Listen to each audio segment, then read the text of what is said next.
Hello, everyone, and welcome to the very first episode of Bosco's Box Office Breakdown, where we will try to make sense of how many dollars and cents Hollywood is making this weekend at the box office. I'm your host, Matthew Yoder, and next to me is the man who puts Bosco in Bosco's Grindhouse, Joseph Rodriguez. So, here's the breakdown of the top opening movies this week.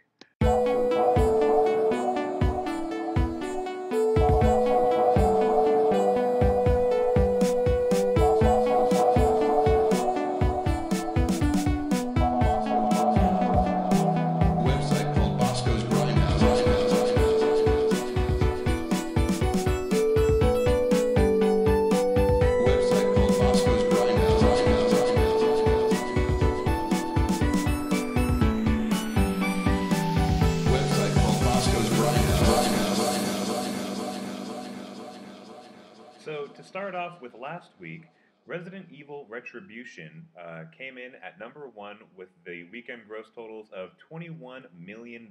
Not too bad for another 3D movie. What do you think, Joey? Theaters. 3,000 theaters. Only in 3,000 and it made 21 million? That's a lot, and it's in 3D, and it's just these people keep seeing these movies and they keep supporting these movies, and it's just they're awful films, and no one likes them. Kind of like the Saw movies. Yeah, but they just keep going to them, and it's like, who are these people who keep seeing these movies, you know? I want to say that it's people in the Midwest who, who honestly, they're in Iowa and, Kansas and Missouri and Oklahoma and parts of Texas where it's just, they really don't have anything to do on the weekends but go see whatever is going on.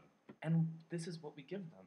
We give them just shitty movies just to go see, and it sells. It sells, and that's the problem. Yet, but other movies that are of higher quality are just like The Master, which we'll talk about later. The Master? Huh? What's that? Ooh, too much of a higher concept for me to grasp my brain around. It makes me angry. But let's just keep moving on. So be it. That's what the Academy Awards are for when the awards are given to the people that honestly deserve it. And even then, it's a little bit jaded. Yeah. Yes. All right. Next on the 3D adventure trip, we're going back into Disney's re-release of Finding Nemo.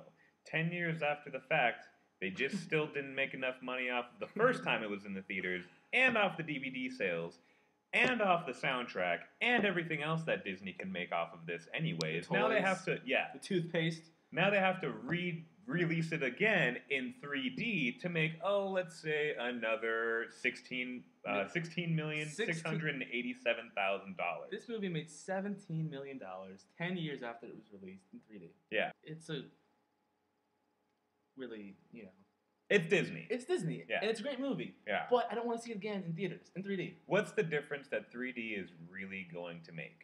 Now, what I am interested in seeing, and that they were just talking about a couple weeks ago, is the fact that there's a sequel coming out to it.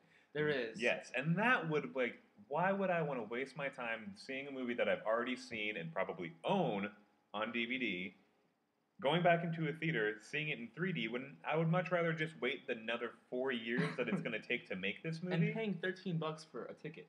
Of a movie that you already have. In 3D. Of a movie that you've already seen exactly. several times, whether it be when you first saw it in the theater, then you bought it on DVD, and then now it's randomly on stations like TBS and ABC as their movie on the weekend on Sunday. Right, yeah. And now you're going to pay to go see it again. And yet people go to see it. And people...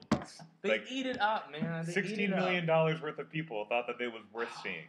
So in 3,000 theaters, too. Yes. Congratulations, Disney. Somehow you've done it again. A wide release for a movie that came out 10 years ago. I don't understand. All right, moving on. We have The Possession. So here's my big thing is I'm not a really big fan of horror movies, but somehow, no matter what terrible title is attached to it, there's always going to be money to be made in them. Look at all the Saws that came out, and every time that every one of them was debuted, they always debuted in the top 5. $100 million.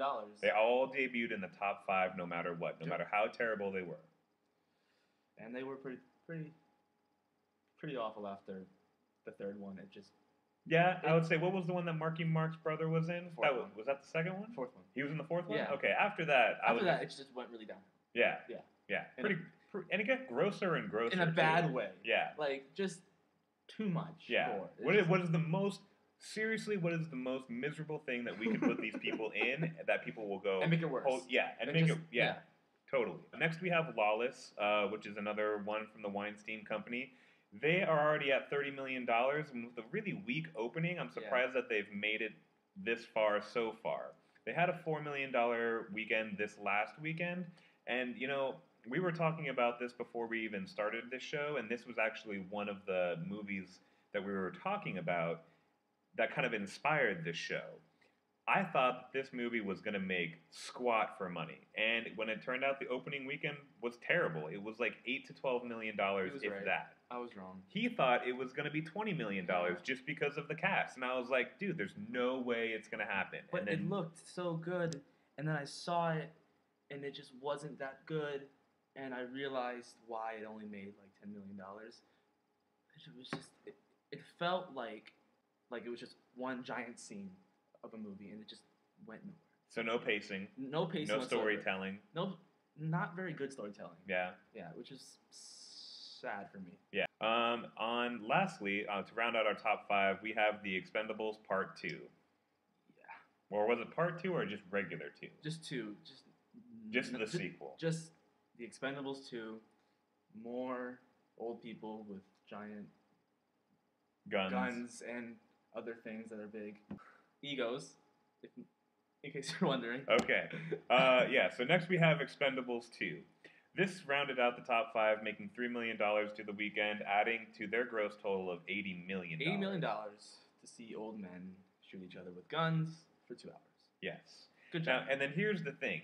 Kind of to piggyback off of what we were talking about with the Resident Evil, is this is the sequel, and I guarantee you they're going to have a third. Guarantee it. Of course. So it's already at $80 million. They probably already made their money back. At least worldwide, they've made their money back. Definitely so of course they added Chuck Norris, they added Jean-Claude Van Damme, and now who else are they going to add for the third one? Are there any more actors who are over the age of 60 who are interesting in action flick roles? Harrison Ford, Nick Cage, who is already, I might add, in this movie. Harrison Ford? No. Nick Cage already signed up for an Expendables 3? Yes, he did. There you have it. There you have it, guys. And he's not even that old yet, is he? He's probably at least 50, isn't he? That's not old. Not to say... It's not old anymore. True. He's new 40s. But, okay, Chuck Norris is 82 years old. 72. 72 years old. Still old as hell. Yeah. For a movie like that. But looks amazing. What is... Yeah. There's not a gray hair on his beard. There's not a gray hair in his eyebrows. There's not a gray hair on his head. Homeboy looks like he is in charge of his life. That guy P90X is nobody's business. He's not real. He's really not real. He's not real. Yeah, but that's why they, that's why he's Chuck Norris. So to kick off this week, we have the 1995 reboot of Sylvester Stallone's action flick, Dredd. This one's in 3D. It stars Carl Urban, who you might remember from Star Trek. Who is awesome. And excited to see what he's going to do in the sequel. Me too, definitely. But you have him playing the lead role of Judge Dredd. So before we start talking about where we think it's going to make this weekend, let's take a quick peek at a clip from Judge Dredd, our Dredd 3D. This is Dredd. Judgment time. To betray the law, to betray the city. The sentence is death.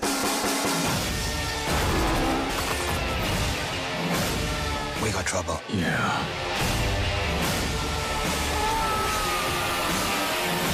Perps were uncooperative. Dredd 3D. Rated R. Starts September 21st. All right. Well, there you go. There's your clip of Dredd 3D. And you know what? By the looks of it, I'm going to say it's going to open number 1, 25 million. Number one.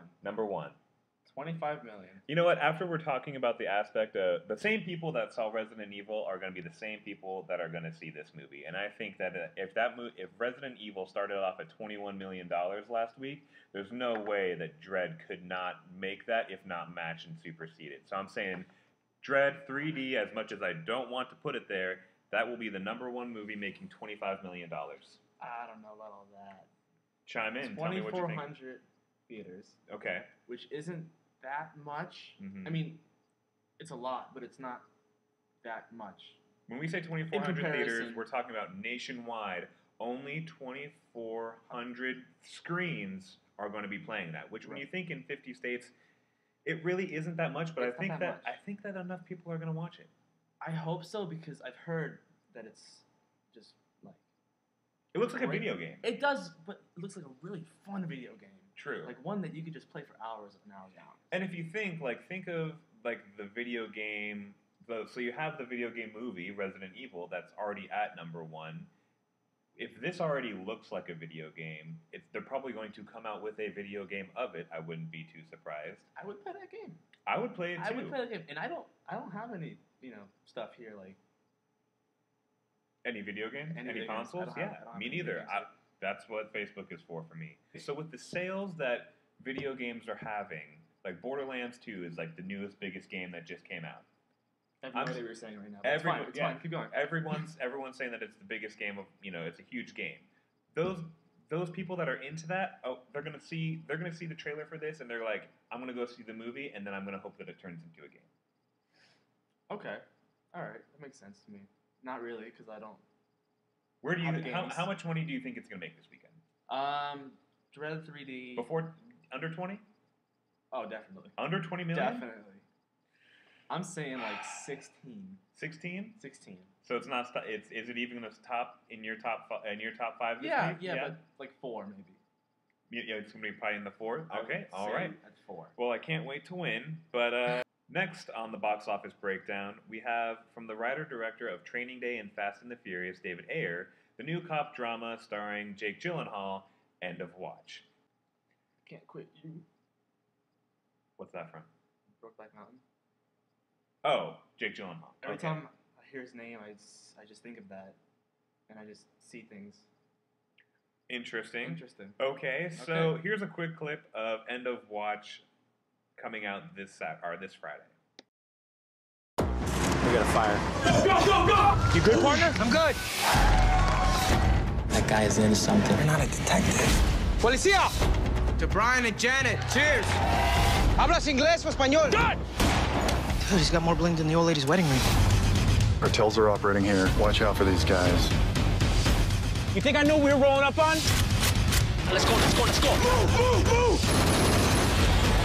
End of Watch. Rated R. Starts September 21st. I cannot tell you how much I really do not care about this movie at all. Oh, come on. I really don't. You're crazy. You're seeing, it looks like the movie that he wrote, 5-7 years ago, Training Day. It looks like that same gritty movie. It does, but it's a good gritty movie, and it's a movie that you can see again and again and again. And learn I new think- things every time? No, I didn't say that. I said that it looked amazing. That's all I'm saying. Okay, it looks like it might be either really great or really just awful. And I'm hoping it'll be great because right now it has an 86% on. On Rotten Tomatoes? Yeah. And I could care less. You could care less. I could really care less, and don't get me wrong. percent doesn't lie. I love the boys at Rotten Tomatoes. Not gonna lie, but the only reason why I'd want to possibly even consider taking a look at this movie is because I'm a really big fan of Sons of Anarchy, and it kind of looks like that has that same nitty grittiness, But with that cops. but with cops as opposed And to Mexicans. and Mexicans. Yeah. Yes. Yeah. As Crazy. opposed to, so I want it as opposed to the motorcycle club in Sons of Anarchy. So would be the only reason why I'd be interested in seeing it. I will watch this movie, but I will watch it when it comes out on TNT in 4 years, and it's another movies for guys who like movies. That's when I'll watch All it. right. I'm not going to spend $8 watching this movie. I I'm will sorry. spend any amount of money to see him in a uniform again. You know what I'm saying? I don't get it. Jake Gyllenhaal, I don't get it. uniforms. I don't get it. Heath Ledger. I don't get it. I don't think you should bring up. I'm gonna bring it up every week now, You're going to bring up at least once, in some way. Brokeback Mountain. I'm gonna find a way to bring. I it up don't every think we week. need to. I think we should. Okay. All right. That's the opinion. That is your opinion. Okay. All right. Moving on. Okay. So as much as I don't really care to see or have anything to do with End of Watch, I still think it will make a good amount of money at the box office. I'm going to say it'll land number 4, Really? coming in at 16.5 million.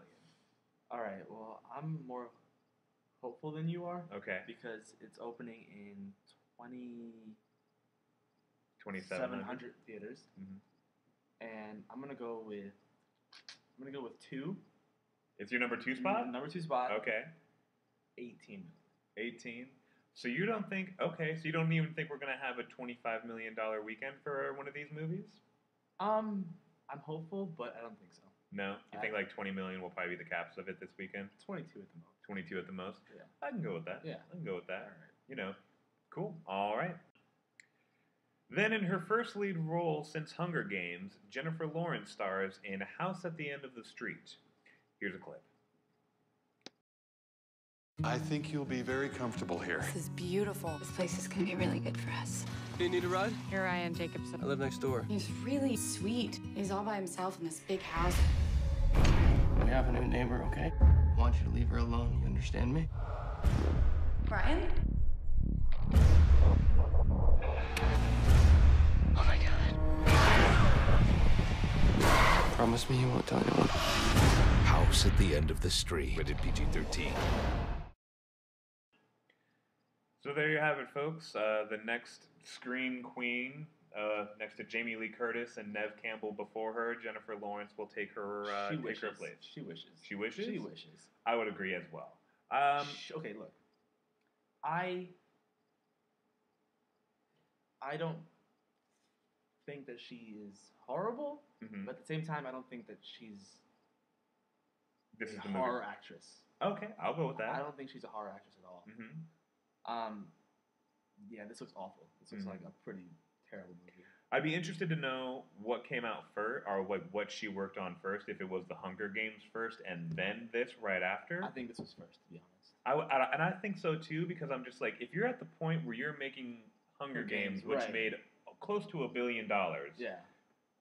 you don't really need to make a movie like this. Now Yeah. it's just this studio is capitalizing off of your face and your fame Exactly. to make a whole lot of money. Exactly.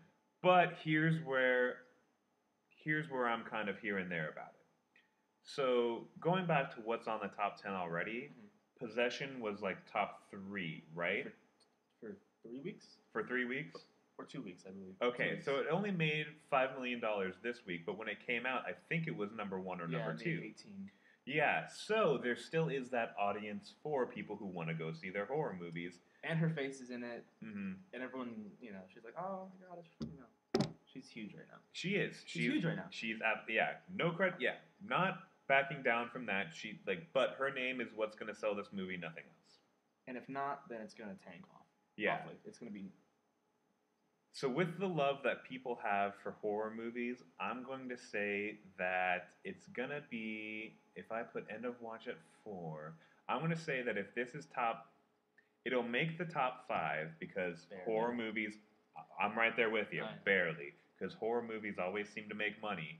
But it seems like with everything else that's coming out, this is going to be like, well, I'm going to go see Dread 3D first or End of Watch first.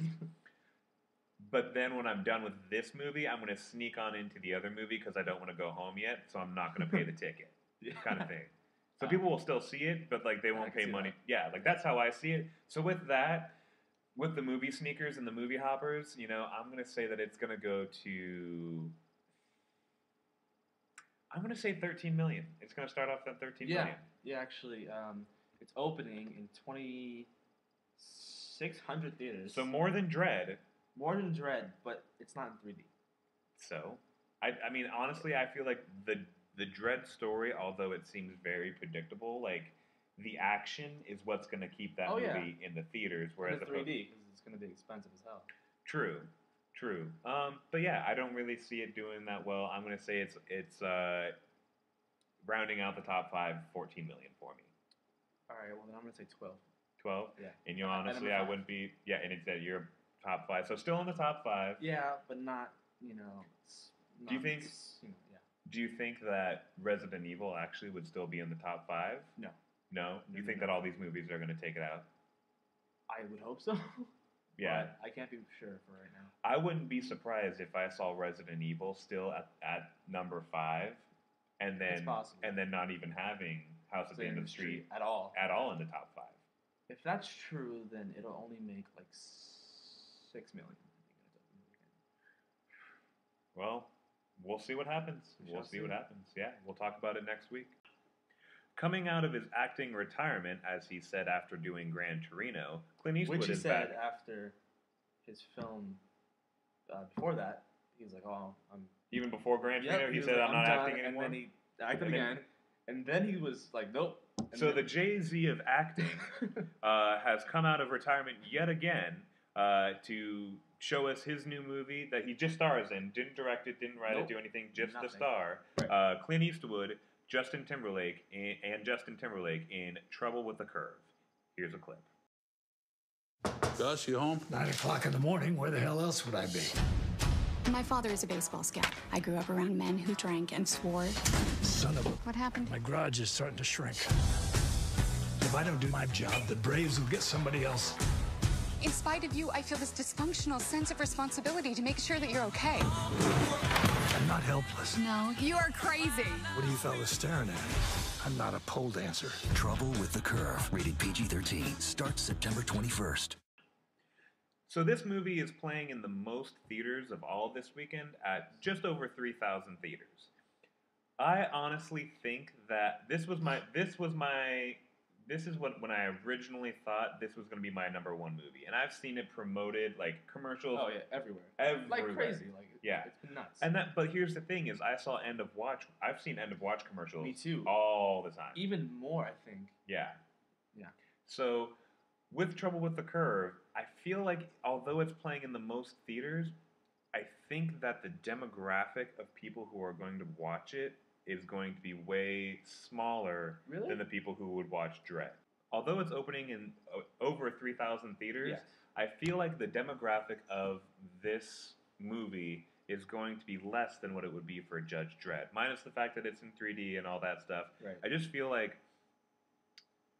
you have this many people who might be interested in Dredd, where you have this many people who might be interested in Trouble with the Curve. Like, I feel it's going to be for an older demographic, for people who might be in their 25 to 28s and older. You know, which is a lot of people. Still a lot of people, but it's most not. Of the people in the world. I feel like that's not the core group of movie goers. And what I do like about it is that there's not a lot of action to it. Like, it's going to be, what's going to make this movie good is the story and is the acting good in it. Right. And you have a pretty great cast with Clint Eastwood and Amy Adams, who's in it, and Justin Timberlake, who seems to be, he seems to be picking really good roles for himself. He is not that horrible. He's not that started off not great, but he's getting better. He's getting much better. He's being really selective with the roles, and I think that this one's gonna, add another great one to his resume. And it's at 64. 64%, which isn't bad. It's not great, but it's. What that tells me is that not a lot of people will care. I don't know, man. It's a lot of theaters. The only 100 theaters. That's a lot of empty theaters to me. That's a lot of empty theaters. I disagree, to be honest. I don't think Clint. I feel that this will make the top 5. I'm gonna say it'll be my number 3 spot. Okay. So I'm having. What was number 1? Dredd. Dredd. What was number 2? Have we gotten number 2 yet? I think it was. I didn't say number 2. I don't think you did. So let me put this in my number 2, because that's right. End of Watch was in my number 3, and then the other one didn't even crack the top 5. Yeah. House that at other the Street. One. That other one. House at the Street. House at the End of the Street to me isn't even going to crap the top 5. It's not even going to crack the top 5 either. Or crap it. So I think this will land in number 2. And then so let's So I'm gonna say I had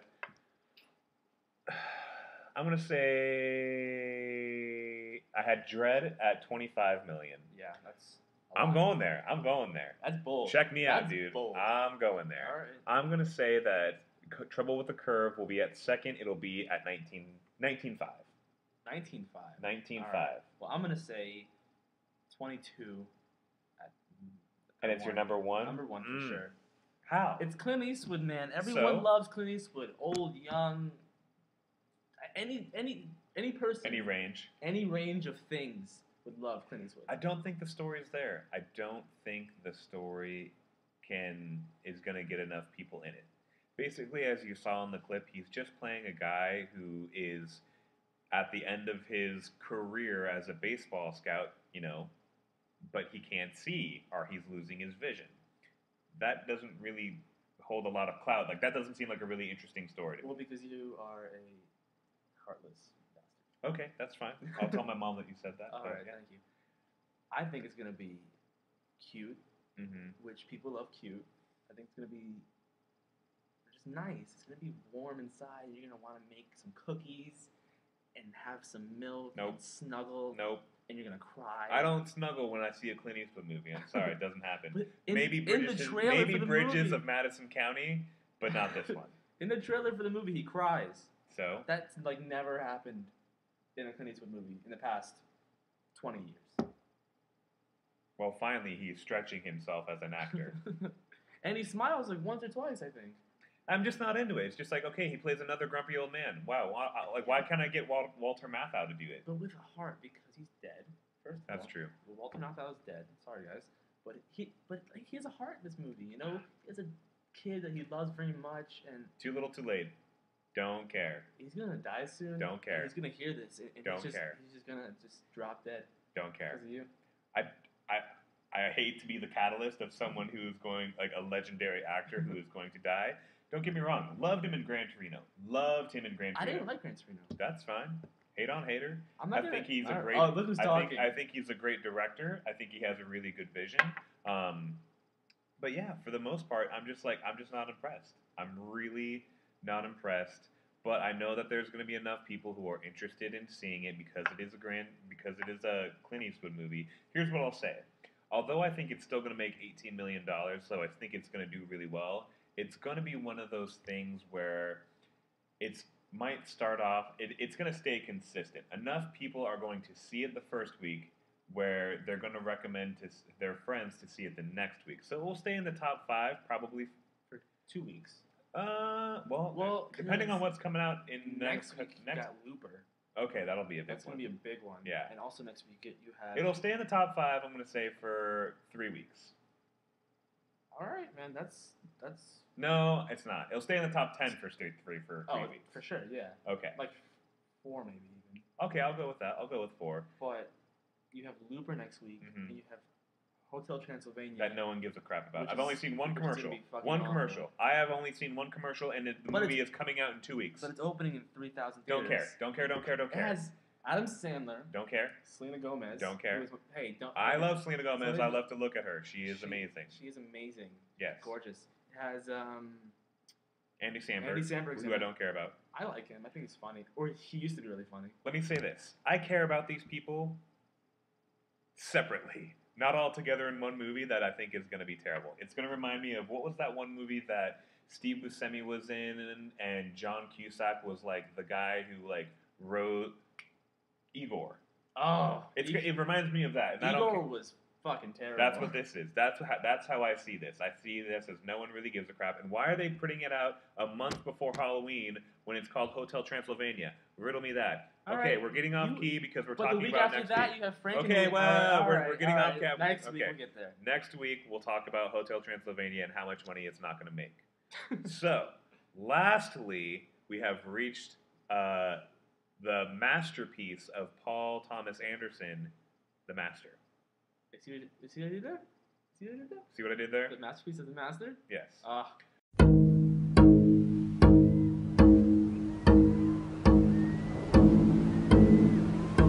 Are you mixed up? No, sir. Are you more jumpy than you were before? No, sir. And how's your sleeping? I sleep just fine, sir. When you sleep, do you have nightmares? Not as much as before. You've had violent episodes. Yes, sir, we all did. You pulled a knife to the throat of an officer.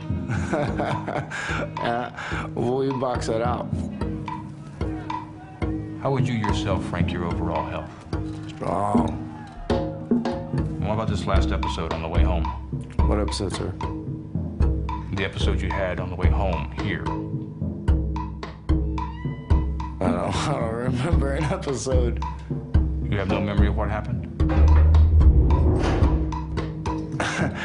we were celebrating. We were drinking and dancing. I don't remember an episode.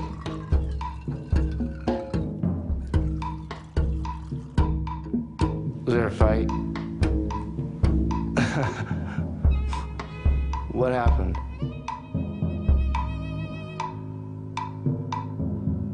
Let's just see if we can't help you remember what happened.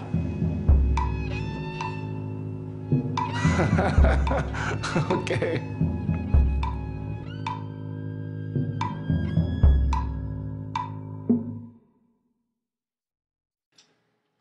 So, although it doesn't really explain a lot about the story, Not at all. in the preview, Joey last week went to New York and went to the premiere. I went to the premiere. Well, it was like a premiere, but Joey saw it before everyone else saw it. I saw it before everyone else here saw it in Phoenix. What can I say about this movie except that it's very confusing. It's very sad. Okay.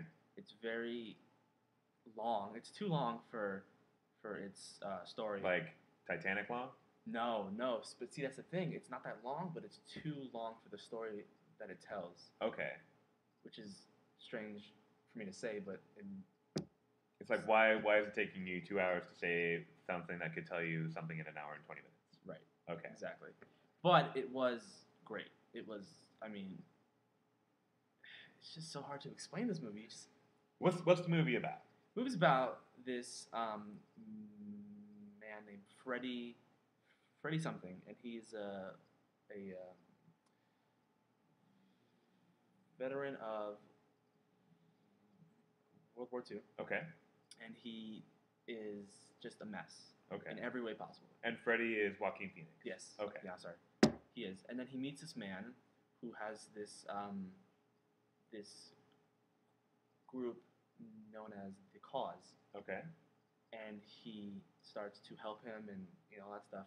And it's just about how they meet and how they help each other, but they don't help each other because all this stuff happens and you see just that he's insane. Who's insane? Freddie? Freddie is just crazy. He's an awful person, really. Mm-hmm. But what makes this movie so strange is just how much happens, but how much stays the same at the same time. Okay. This makes no sense to you guys, I know, but once you see the movie, Okay. You'll understand what I'm talking about. Okay. No, and see, that's the thing for me is and I know that I don't want to say that Paul Thomas Anderson is notorious for doing it, but I could see this being his artsy, this is his art project. It's very artsy. It's yeah. There are scenes that just are too long, mm-hmm. and it looks great. Mm-hmm. The movie looks fantastic in every way possible, mm-hmm. but there are certain scenes that just go on for way too long. With that being said, mm-hmm. it is fantastic. You have to see it. And I can't explain it. Mm-hmm. You just have to see it, But that's probably what he wants. That's what he wants, yeah. because it's just one of those movies where it's like, I can explain this all day, and it's not the same as actually, seeing the movie. Yeah. And that never happens anymore. It's just... And what I love is that the fact that although it probably won't make a whole lot of money at the box office, it's an original idea. Oh, completely. Yeah, so it's not you're not rebooting anything, you're not basing it off of a comic book, or you're not basing it off of a video game. It's a completely original idea that although it seems totally artsy fartsy, but Paul Thomas Anderson hasn't made that movie yet in his. Right. And, he's made, he has great characters. Yes. In every movie, from Boogie Nights to There Will Be Blood Which is to my favorite movie of There all Will Be time. Blood. I think that movie. Yeah. Oh my god. To Magnolia. So he has great characters. He has a great cast again with Philip Seymour Hoffman, Amy Adams, and then Joaquin Phoenix, who is phenomenal in this movie. Academy Award. Oh, for sure. Philip Seymour Hoffman. Him too. but it's gonna be in the same. For lead? Yeah. Okay. Because they're both in it for the whole movie, mm-hmm. but oh my god, Joaquin Phoenix. I haven't seen anything, that's just yeah. I remember the first time when I saw the trailer, or the very first trailer that they showed for it, and I was just like, great. Like, there's no dialogue. You have no idea what the story is about. This is his artsy-fartsy movie. And now after talking about it, that seems like that's what it's going to be. It is very, but it's still great. You still have to see it. Yeah. Still, Do you see it in theaters, or should you wait for it to Redbox? Theaters, definitely. Theaters? Oh, okay. God, it's beautiful on the big screen. Yeah. And just these images that are just captivating in every way. Like, you have to watch it. Is it taken to a lot of really dark places, or does it kind of shy away from the darkness, but it kind of leads you to believe that this is actually what's going to happen, or does it show you what's going to happen? Not as much as it's just really just in here it just hurts. Yeah. I'm not explaining this well at all. I mean, it doesn't seem like it's a movie that you can't explain. It seems like it's a movie that you have to go see. You just have to see it. Okay. All right. So, on our top 5, where are you going to rate this? Not on the top 5. It's not going to happen? Because it's an expansion right now, but it's not, it's not. It's not going to hit. Theaters, it's not going to hit 2,000 theaters. Oh, God, maybe what, 1,000 or less? 1,200 maybe. 1,200 max. If we're lucky. Mm-hmm. So I'm gonna go with 8 million. It's like you read my mind. I was going to say 8 million. Really? Okay, cool. I think 8 million is where it's going to top. So it's not going to hit the top 5. At number 6. But that's right. I guess 6 8 or 7. No, that would make. I'll go with that as well. So finally we'll agree on something. For the first time. For the first time in our friendship. Yes, in our friendship, in our very first episode, we'll finally agree on something. So there you have it. So to recap, let's see what we have: the opening movies, and then my top 5 and where they're going to rank, and then Joey's top 5 and where they're going to rank. All right, so you first. So first off, I think Judge Dredd is going to be number 1 at the box office, and it's going to make $25 million. Yeah, that's right. I said it. Don't care what he says. Listen to me. I'm right. He's wrong. Next, I'm going to have Trouble with the Curve with Clint Eastwood, although it's playing in more theaters, I still don't think that demographic is where it should be. I think more older people are going to watch it because it's Clint Eastwood, someone that they've grown up with, but I don't think the story is there, although I hope it is, because part of me does think that it's kind of an interesting story, and I'd just like to see where it would go. I think that's going to be number 2 at 18 million. Coming in third, I'm going to say that it is the End of Watch starring Jake Gyllenhaal. From there, I think it's going to go 16.5. So it'll be pretty neck and neck between the two, Trouble with the Curve and End of Watch. But I think Clint Eastwood has bigger clout with his name than Jake Gyllenhaal. Yeah. And then top 4, I'm thinking it'll probably be, or to round out the top 5, I'm saying Resident Evil will probably still be in there as well. And then number 4 or number 5, let's throw in House at the End of the Street, and then The Master being at 6. So It's usually top 5, but I want to throw The Master in because I think it's worth talking about. That'll cap off my recap. All right, yeah. What do you think, That's Joey? fair. Where are you at? Number 1. Number one. Trouble with the Curve. Terrible choice. All right. Well, you know what? I'm not asking. That's fine. All right. Because 3,100 theaters. Clint Eastwood. That's a lot of empty theaters. Clint Eastwood. Amy Adams. Okay. Justin Timberlake. Okay. All people who bring people to the theater. To the theaters. Okay. So I'm gonna go with 22 on that one. Okay. Number 2. End of Watch. Number 2. Don't. Dredd. Get out of Dredd here. better be top 3. Get out of my house. Dredd better be top 3. Yeah. Okay. Yeah. Don't ruin it for everyone. Okay. Let me talk. Okay. End of Watch 2 with 18. Okay. Well, we're on the same. We think it's going to make about the same money. But yeah, in flipped spots. Okay. Yeah. Okay. So 3 Dredd. Okay. With 15. 15. 15. 15. I think people will not see this movie. All the video game nerds are going to go see this movie. Because it's in 3D, and it's a remake or reboot of an awful movie. The people who saw the movie in 1995 will see the movie again. What? No, they won't. You know why? Because that movie sucks. Okay. Judge Dredd is one of the worst movies ever made. Okay. If you haven't seen I don't disagree. I don't think it's fantastic. You gotta see it because it's so bad. Okay. All right. Sorry. Moving on. Number 4. I'm gonna go with Nemo. You think Nemo's gonna stay in there? I think it's gonna stay in there because that's a good choice. I wish I would have. Nemo, because that other shitty movie was just shitty. And Resident Evil. Yeah. Oh God, it's gonna tank so hard. Yeah. Oh, on its second week. Oh hell yeah. So and now that I think about it, there's not a lot of kids movies that are coming out this weekend. Or there's no kids movies coming out in the weekend, and I bet you there's still going to be enough people who would want to go see it in 3D, so that you still have to take your kids to something. Right. Touche. I will give you that point. And for number 5, House at the End of the Street, which is Hates, and I'm gonna hate this movie so hard. I'm gonna love to hate this movie, and I don't even like scary movies. I'm gonna go with 12. 12 million? 12 million. And then The Master will probably at 8 at number 7. Number 7 or number 8? Okay. Oh, no, all right. It's going in at number 7. Million. Oh, 8 million. At number 7. Ranking number 7. Right. Okay. All right. Well, there you have it, folks. This is the very first episode of Bosco's Box Office Breakdown. We hope that you join us next week. We'll be talking about Hotel Transylvania, Looper, which looks fantastic. Which looks awesome. And then the underground comedy, which I think is going to kind of, I think it's really going to come out from nowhere, but this Pitch Perfect movie that everyone's talking about. It's kind of like a little bit nastier version of Glee. Of Glee, and it looks not that bad. It looks, It looks okay. Mm-hmm. So I might see it. Maybe. I don't know. Maybe Redbox? Maybe Redbox? Yeah.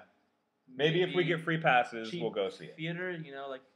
after it's been in the... Yeah, okay.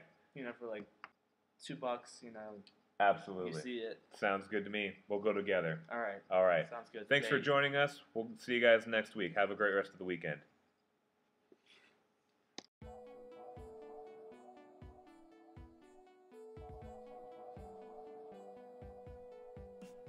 Hi, everyone. Welcome to the very first episode of Bosco's Box Office... Hi, everyone, and welcome to the very first episode of Bosco's Box Office Breakdown, where we hope to make sense of how much... Hello, everyone, and welcome to the very first episode of Boxes... Stay tuned to what...